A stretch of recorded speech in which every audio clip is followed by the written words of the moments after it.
Thank you, Madam Deputy Speaker, for allowing me to catch your eye so that I can make my maiden speech to this chamber. I am, of course, grateful to the courtesies that the chamber shows to new members when they are making their maiden speech. Being a doctor, I'm reminded of the time I stood outside the human dissection room, and I feel like that now.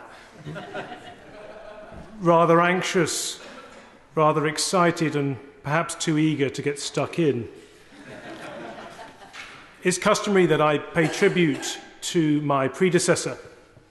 Andrew Mackay served in this House for 29 years, first for Birmingham Stetchford for 2 years between 1977 and 79, and from 1983 for East Berkshire, and then from 97 for Bracknell.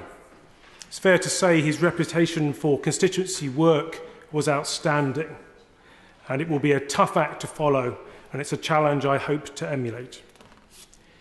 Now, Bracknell, the name Bracknell comes from an Anglo-Saxon word, bracken heel, which means a bracken-covered secret place. It was first mentioned in a boundary charter of AD 949. 1,000 years later, Bracknell was designated as a new town, and it ceased to be a secret place.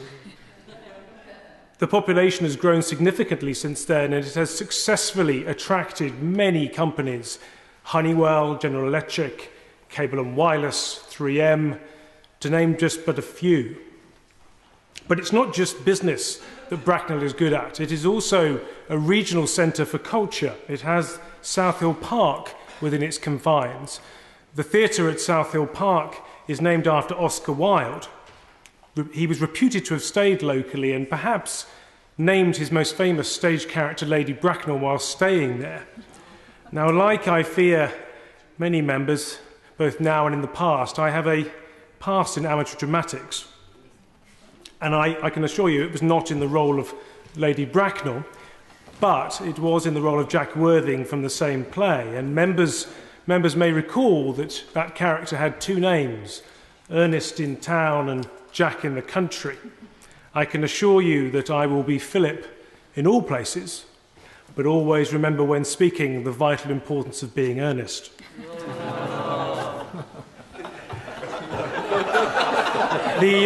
My constituency also includes two other towns, Crowthorne and Sandhurst, and the delightful village of Finchampstead. Crowthorne is perhaps best known for the site of the Broadmoor Hospital and maybe also Wellington College. Sandhurst, of course, has the Royal Military Academy, but it also has a remarkable series of events and community activities under the banner of Sandhurst Pride. Finchampstead, delightful part of the world. It is famous for its association with Tudor royalty whilst hunting in the past. It also is now the site for a remarkable community centre at the Finchampstead Baptist Centre and has wonderful views from Fleet Hill across the Hampshire countryside. Now, moving on to the topic I wanted to talk about that's allied to this debate. Next week we'll all be here for the budget statement, the dreadful finances of this country. And we need to make some decisions to deal with that debt. The debt, not just the deficit, the debt. Very quickly, of course. But I would also argue that you need to make some decisions about the future balance and direction of the economy so we get greater stability, more sustainability, greater strength, an emphasis on a creation of wealth that is real, not transitory, and more energy independence and knowledge independence from friend and foe alike. Which is why I want to mention the space industry, because I think it merits government support. And as I look round this chamber, I suspect there are quite a few Blackberries in operation. As I look at these cameras, and I delude myself into thinking that millions have tuned in to watch my maiden speech. Both forms of communication need satellites. Somebody had to make that decision to put the satellites up there. And we're really good at it, really good at it. And it's a growing area, and that's why I think it's vital for UK prosperity in the future.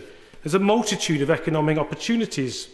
The industry has grown 4 times the average since 2000. It adds £6.5 billion to the UK economy annually. I have one company, my own, Tektronix in Bracknell, which makes sophisticated measurement gear for satellites. The key points is that it's growing, but the other thing to remember is that why is it growing? It's because we're the best at it. We have to be the best in this global economy. And we need to anticipate the direction of future technological demand in this world. But it's not just about the economy. It also benefits education. It inspires innovation. It inspires the generations of scientists and engineers of the future.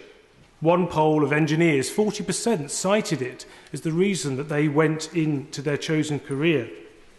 It also helps us with the environment, an issue I'm very interested in. It allows us to assess the impact on the natural world of man, but it also offers solutions.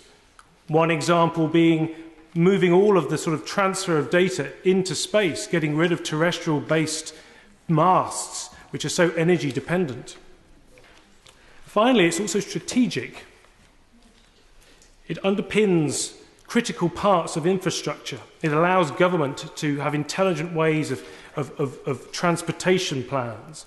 Defence, of course, it's hugely important, and it aids to our ability to wield soft power in the world.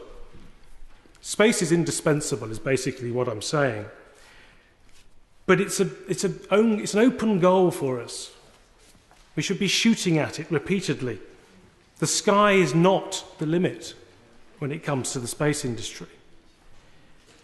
It offers a new economy, a green economy that offers real returns, and a niche market that is dependent more upon knowledge than labour, which is relevant when competing with China and with India and with Brazil. Finally, I'm often asked, why did I stand for election to this chamber? Why move away from being a doctor to being a member of Parliament? Well, to my mind, people who come in here should want to make this country a better place. I want to put Britain first. I don't want to be part of a government that manages decline. And I think one way of doing that is by having a very strong high-tech sector. And government's role is to reduce tax, is to reduce regulation, and thereby stimulate an increase in scientific knowledge. I have no idea how long I have in this chamber. That's up to the people of Bracknell to decide. But when I leave, I hope that I've contributed to putting the great back into Great Britain. Thank you very much. Yeah.